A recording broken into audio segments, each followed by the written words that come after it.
on their cracker boxes for decades, making it a culinary legacy. This mock apple pie cost only 18 cents to make back then compared to 75 cents for a real apple pie. Today, the total cost is about $4 or 50 cents per slice. This culinary illusion remains a bargain, helping modern families enjoy a classic dessert at a much lower cost. Homemade butter substitute.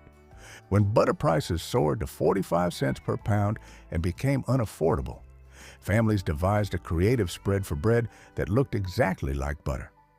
They used lard or beef tallow, adding salt and a few drops of yellow food coloring or turmeric powder to mimic the color and texture of butter.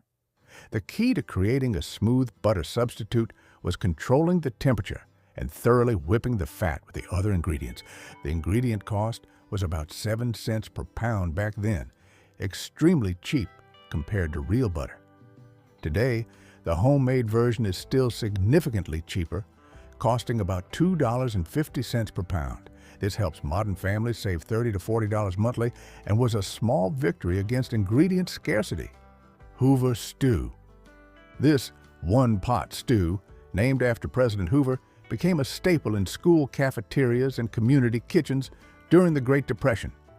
This meal combines the cheapest ingredients: macaroni, canned stewed tomatoes, and cheap canned meat, often corned beef or hot dogs, depending on what was available.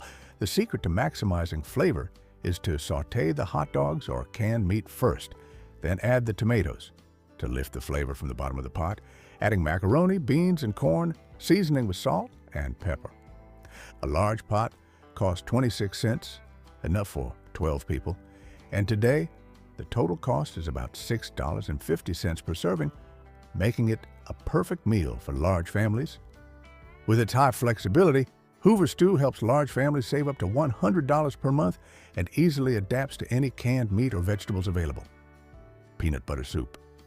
When meat became an unaffordable luxury, the previous generation came up with the genius idea of turning peanut butter, usually reserved for sandwiches, into a hearty, protein-rich soup. This was a clever protein substitution, utilizing a cheap and easily preserved source of plant protein. Peanut butter provides a unique combination of sweet and savory flavors, making the soup filling and warming. Peanut butter soup is a great way to use up any leftovers. You can add onions, peas, rice, or mashed potatoes to increase the thickness. During the Great Depression, this soup only cost about 10 to 12 cents for the whole pot because the main ingredient was inexpensive peanut butter. Compared to traditional meat stews, this dish helps save over 70% of the cost while still being warm, filling, and providing the feeling of a fancy meal during times of scarcity. Dandelion salad. When market greens were too expensive and unaffordable, what backyard weed became a free, abundant, and nutritious source of vitamins, saving family meals? That was dandelion greens. They picked young dandelion leaves in early spring, when they were still tender and least bitter, then washed and soaked them in salt water to remove some of the unpleasant bitterness. The greens were usually simply dressed with vinegar, a pinch of salt, and sometimes a bit of warm bacon grease poured over top to add richness. Back then, it was entirely free.